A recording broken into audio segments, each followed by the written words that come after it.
Bonjour à tous les amis, bienvenue sur la chaîne Sam Agriculteur Indépendant, et Sam c'est moi. Alors dans cette vidéo, chose promise, chose due, je vais vous parler un petit peu des analyses de terre en complément d'autres vidéos qui ont déjà été faites au préalable pour vous donner des éléments de réflexion et de compréhension de quelques critères qu'il serait utile que vous demandiez à vos laboratoires d'analyse pour enfin, je dis enfin, pour la majorité d'entre vous en tout cas, être autonome et surtout valoriser ces bons sens d'analyse de terre au-delà de la page 4 et des conseils qui ne servent à rien puisque vous allez même gagner du temps, vous n'aurez plus à remplir d'historique de tout ça sur vos parcelles, l'échantillon dans un sac, prélèvement janvier, février, mars maximum, juste le nom de la parcelle pour vous y retrouver, vous envoyez ça au labo avec les bons critères et là vous allez en récupérer des vraies informations, même si elles sont partielles, mais on donne déjà pas beaucoup d'informations sur notre sol, alors tout est bon à prendre, le tout c'est de savoir le lire et le comprendre, et ça se regarde dans son ensemble pour bien le comprendre et c'est ce qu'on va voir dans cette vidéo. Alors si ça vous intéresse, on est parti.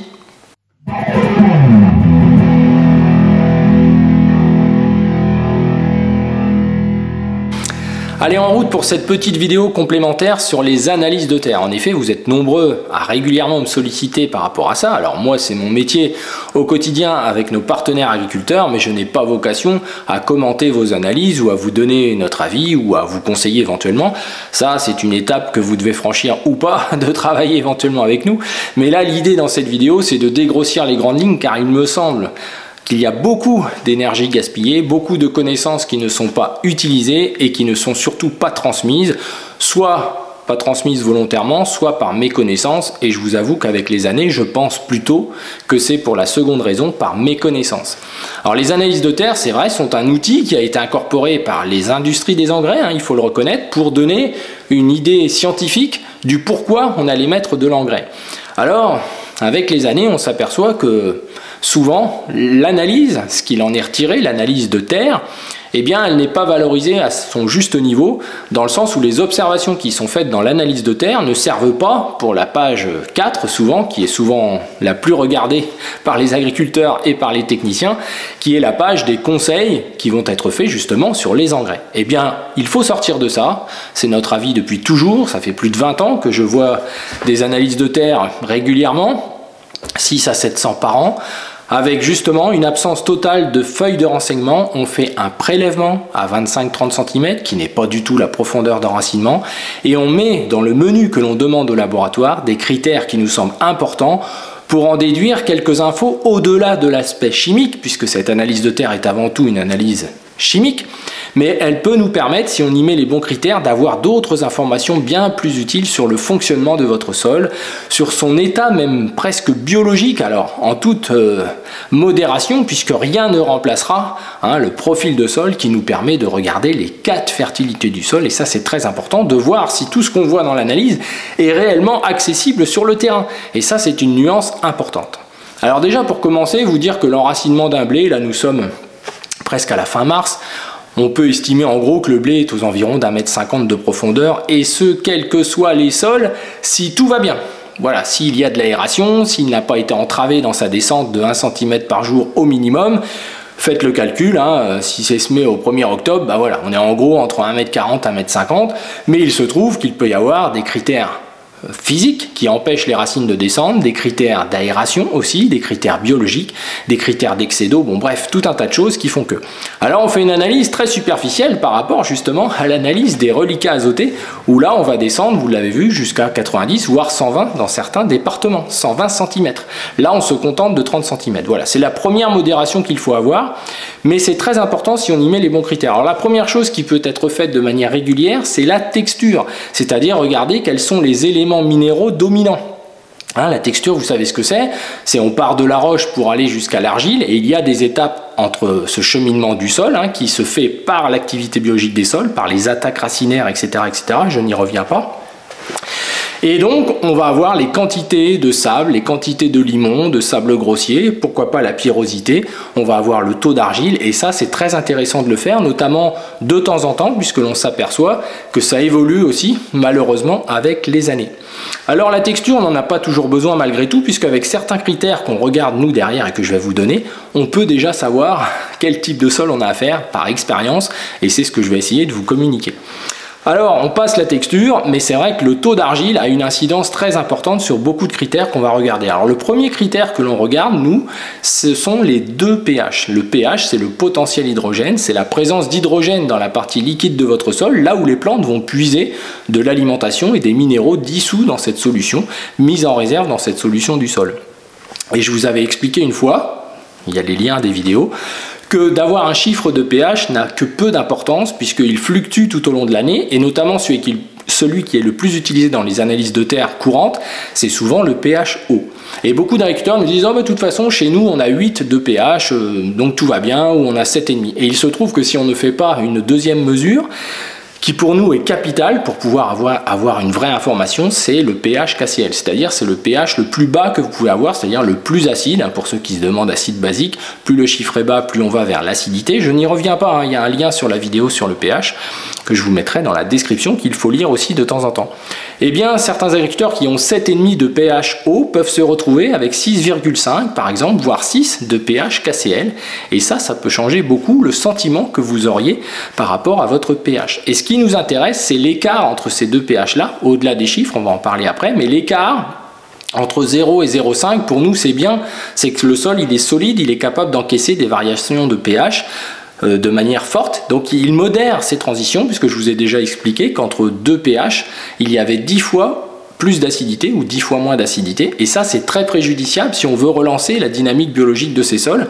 C'est aussi pour ça que dans le choix de ces engrais ou de ces interventions, on a un rôle à jouer pour ne pas trop faire varier le pH trop vite. Certaines formes d'azote, tout est lié, vous le savez sur la chaîne, ont une incidence très forte sur ces variations de pH. Et bien plus votre sol est fort à encaisser ces variations, plus c'est positif. Et vous allez voir que ça a des conséquences sur beaucoup de choses qu'on va regarder derrière l'analyse de terre et même sur des choses physiques que vous voyez au quotidien. On avait parlé l'autre fois de l'impact des apports azotés sur les structures ces dernières semaines. Je pense que vous l'avez tous observé, on est en tour de plaine en ce moment avec Mathieu et beaucoup de nos partenaires agriculteurs le constatent, ce côté de structures qui se sont dégradées depuis les apports azotés. Donc évidemment, les choix des formes ont une incidence sur ce pH. Alors, entre 0,5 et 1 d'écart entre les 2 pH, eh bien, on va dire que c'est la limite de tolérance, il faut essayer de ne pas aller au-delà. Et si vous êtes au-dessus de 1 entre ces 2 pH, donc d'écart, eh bien là, vous avez un sol qui risque d'être trop fragile, qui va vous handicaper si vous cherchez à le faire fonctionner mieux qu'avant, biologiquement, le dynamiser. C'est pas propice, on va dire, à un bon développement de l'activité biologique. Alors évidemment, la limite pour nous d'un pH KCl, c'est 5,5, 5,5, 5. Si on est en dessous, rien ne peut bien se passer. Donc ça, c'est vraiment trop bas. Et on va voir que dans d'autres critères, on est sûr qu'il va y avoir des choses qui ne vont pas aller. Le taux de matière organique va être trop bas. La texture est certainement extrêmement sableuse. Il y a sûrement un manque d'aération. C'est souvent lié à un pH aussi bas. Et puis on peut avoir un réservoir chimique de sol dont on va parler qui est peut-être trop petit et qui est occupé justement par des mauvais éléments qui mettent le bazar et qui font ce pH KCl trop bas. Le pH haut, comme je l'ai dit, il fluctue. Donc dans ce cas-là, on ne prend pas encore de décision, on sait juste que j'ai un écart trop grand, je dois m'inquiéter, j'ai un écart de 0,5 ou inférieur à 1, c'est bien, j'ai un bon pouvoir tampon, mais je vais aller un peu plus loin. Évidemment, dans les sols extrêmement crayeux, c'est une minorité en France, mais ils existent quand même. On peut dépasser les 8 de pH, 8,5 et avoir même 8 de pH KCl. Ça, on sait que ça va avoir des conséquences justement sur le critère suivant qui est la matière organique. Et ça, c'est important de le regarder et de se le dire. On ne va pas acidifier le pH, que certains me l'ont demandé. Est-ce qu'on peut acidifier un pH ? Temporairement, localement, avec certains engrais, mais c'est pas, voilà, c'est de la théorie pure, ça n'a aucun sens de chercher à le faire. Par contre, chercher à dynamiser son sol, c'est possible, même avec un pH très élevé. Alors le second critère, c'est la matière organique. Et là, beaucoup en parlent, puisqu'en fait, on fait une mesure à 50 ou 60 ou 70 euros, cette analyse de terre. Elle est usuelle, elle est pratique, elle est souvent à faire, comme je le disais, plutôt en janvier-février, au moment des reliquats azotés. C'est là qu'on a les références les meilleures pour nous. La batterie est chargée à son meilleur niveau, c'est comme ça qu'on le voit, nous, chez Phytosol. Et donc, le taux de matière organique est relevé par rapport à un tamisage de la terre et par rapport à un niveau de carbone. Alors ça c'est un peu un piège, c'est un moyen raccourci comme on en a beaucoup dans notre société, carbone égale matière organique. Il se trouve que c'est pas le cas, le carbone n'est qu'une partie, une fraction de la matière organique, mais pas du tout la totalité de la matière organique. Donc observer le carbone c'est une facilitation d'observation, mais on peut aussi avoir des résidus qui ne se décomposent pas, avoir un sol justement très basique, avec un pH de 8, 8,5, beaucoup de calcium disponible présent, le CaO que vous connaissez, et évidemment ça peut bloquer la matière organique, bloquer les décompositions, et on peut se retrouver à avoir beaucoup de paille présente, etc., ou être en semi-direct ou en agriculture de conservation, avoir beaucoup de résidus en surface qui n'évoluent pas ou peu, voire qui dans certains cas changent de couleur, et ça nous fait des bons niveaux de carbone et des gros niveaux de matière organique. Alors ça, c'est quelque chose à moduler justement par rapport au pH qu'on a vu avant et par rapport à la texture du sol, on va savoir que ce sol-là, il a un problème. Il y a un deuxième critère important pour savoir si cette matière organique-là est une bonne matière organique, si elle est bien digérée, c'est le rapport carbone sur azote.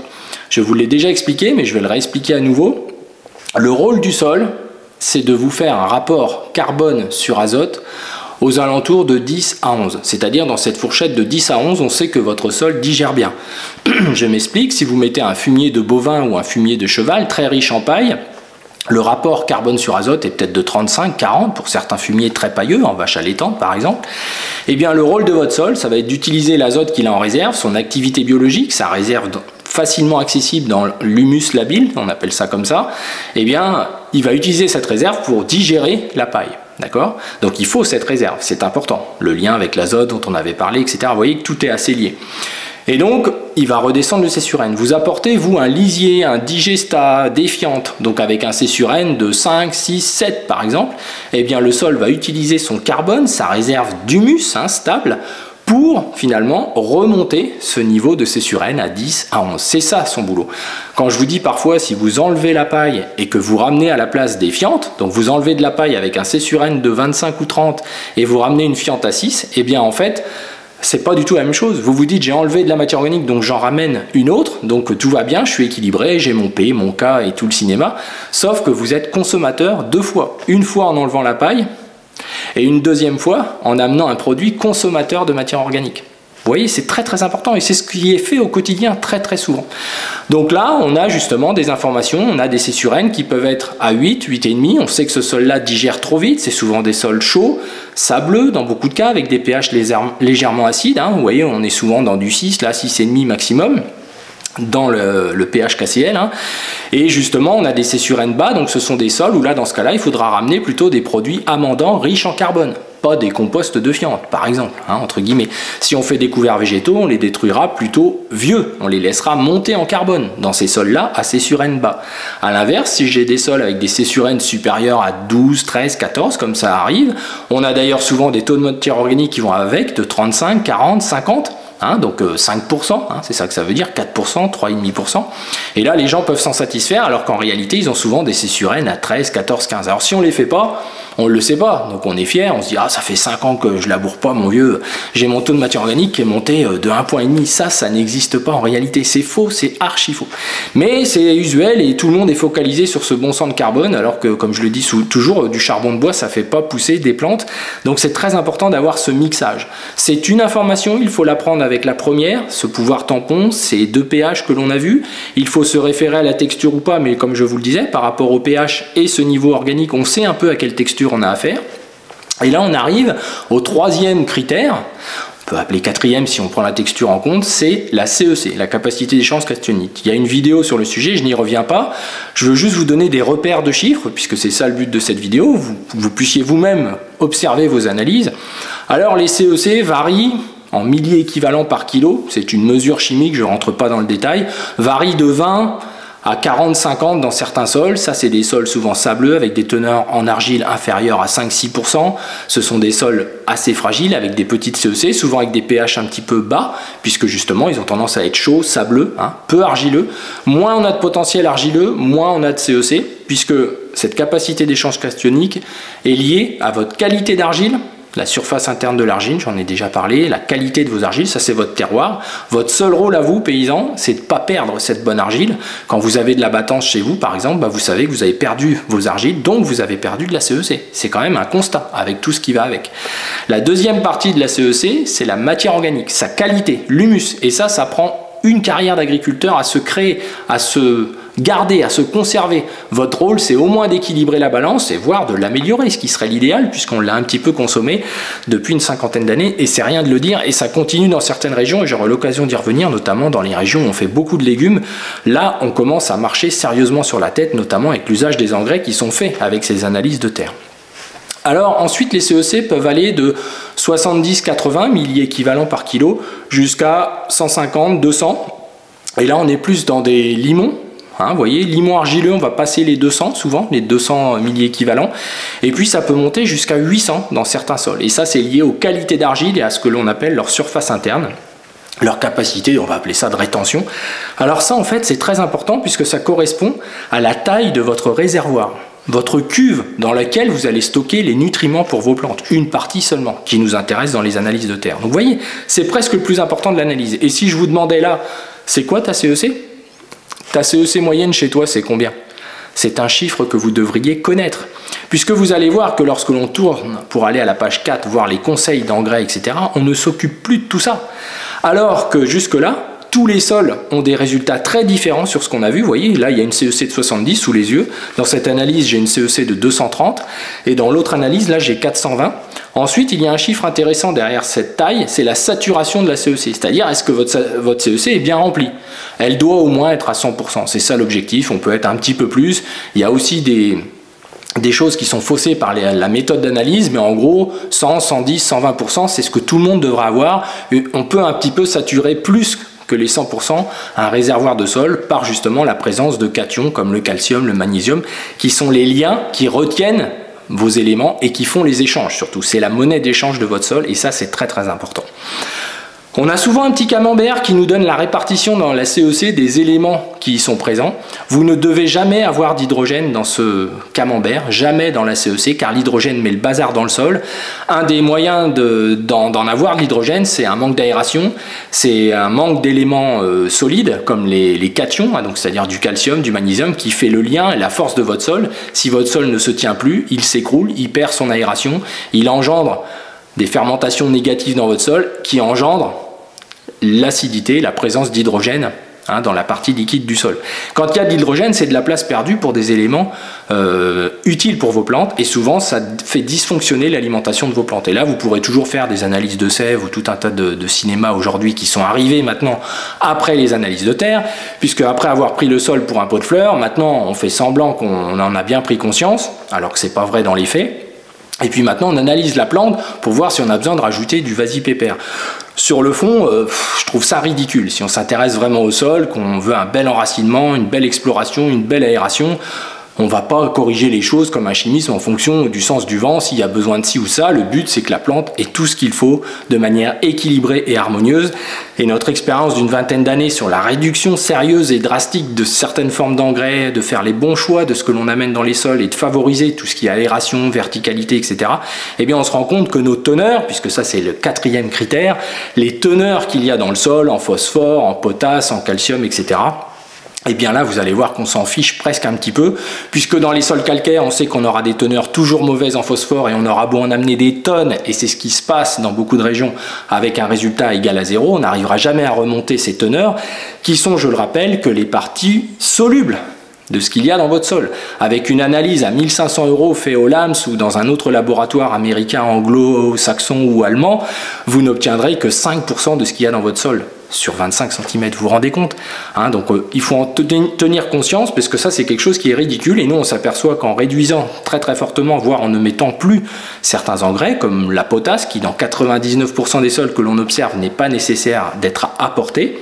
quels que soient les types de sols, j'insiste là-dessus, eh bien on se rend compte qu'on fait remonter toutes les teneurs sans apporter les engrais par un équilibrage qui va se créer, par une meilleure aération et surtout par la présence de base. Donc s'il y a une teneur qu'il faut aller regarder, c'est la teneur en calcium actif, c'est-à-dire la partie active du carbonate de calcium, j'y reviens pas, on a fait une vidéo là-dessus, je vous la mets en lien aussi dans la description, c'est la partie CaO, vulgairement appelée chaud, et moi, à mon tout petit niveau, je ne suis pas un spécialiste, pas un chercheur, etc., mais j'ai un petit peu d'expérience, qui est le filtre de la connaissance, n'est-ce pas? Et j'ai remarqué que tous les sols qui avaient moins de 3500 à 4000 mg par kilo de CaO avaient des problématiques de manque de stabilité des pH, des écarts trop grands, de manque de dynamisme des CEC, de problèmes vis-à-vis des C sur N. Bref, il y a un lien direct, le calcium est toujours très positif dans l'amélioration et l'harmonie du sol. C'est un lien essentiel, donc il vous faut vous le gérer Alors pour vous donner des informations, dans des sols plus argilo-calcaires, ça peut monter à 6, 8 000, 10 000. Certains ont 14, 15 000 dans des sols crayeux de CAO. Donc eux, évidemment, ils ne sont pas concernés. Il faudrait même qu'ils puissent en enlever, mais c'est pas le cas. Mais dans beaucoup de sols, on flirte avec ça et il faudrait mieux supprimer certains engrais en termes d'investissement et investir dans des bases, puisqu'on appelle ça des bases, qui sont ce qui va tenir votre sol. Ça et la matière organique, ce sont les liens essentiels. Toute personne qui a moins de 15 en termes de matière organique, donc c'est des grammes par kilo de matière organique, là vous êtes vraiment dans la limite de viabilité de votre sol, et c'est malheureusement ce que l'on voit quand même le plus couramment dans les grands limons, dans toute la partie moitié nord de France, dans les régions exigeantes en termes de culture industrielle et autres. Sachez que c'est un seuil important, puisque le plus bas qu'on ait trouvé en France, c'est à Boinville, dans cet essai qui est ridicule, qui existe depuis 1928 sur les impacts des engrais, et on a vu qu'au plus bas, on est arrivé à 0,96, donc c'est-à-dire, vous voyez, en gros, on descend plus en dessous, c'est la partie squelettique du carbone présente dans le sol. Donc vous voyez, ça vous laisse pas une grosse marge de manœuvre. Quand vous avez 15, ça veut dire que vous avez 0,5 en plus. Il n'y a vraiment pas de quoi pavoiser, et il faut s'y mettre sérieux, car c'est le nid de la vie, c'est l'argile et l'humus qui sont les nids biologiques, qui sont la future habitation de votre dynamique biologique que vous devrez dynamiser si vous souhaitez moins travailler le sol, mieux travailler le sol et le rendre plus vivant qu'il ne l'est aujourd'hui pour une meilleure alimentation. Donc le sol n'est pas un pot de fleurs, ils sont tous très différents, mais lorsqu'on a les bons éléments, on peut comprendre en les regardant dans leur ensemble comment déjà votre sol fonctionne et faire certains choix. Comme je le disais tout à l'heure, si vous digérez mal votre matière organique, vous savez que vos composts ou alors vos couverts, vous allez les détruire plus tôt, les détruire verts. Pour donner de l'énergie à ce sol-là, il a besoin justement d'énergie pour pouvoir mieux décomposer les matières organiques. Ce sera la même chose pour les économies d'azote. On sait que dans un sol qui a un C sur N élevé, on pourra moins faire d'économies d'azote que dans d'autres sols qui inversement digèrent très vite et ont tendance au contraire à brûler plus qu'il ne crée. Donc vous voyez que le sol, c'est un équilibre, et tout ce qui nous paraît anodin et facile à faire, en fait ça a des conséquences fabuleuses, et je crois que plus on connaît de choses, plus ça nous rend un peu triste. Enfin, moi personnellement, de voir certains choix d'engrais, certains conseils, je voyais en légumes là tout à l'heure un agriculteur partenaire qui m'expliquait les conseils qu'il avait de 2 tonnes de certains engrais pour faire des carottes. Pour faire des carottes, les amis, des 1 tonne 7, 2 tonnes d'engrais, des 600 unités de potasse.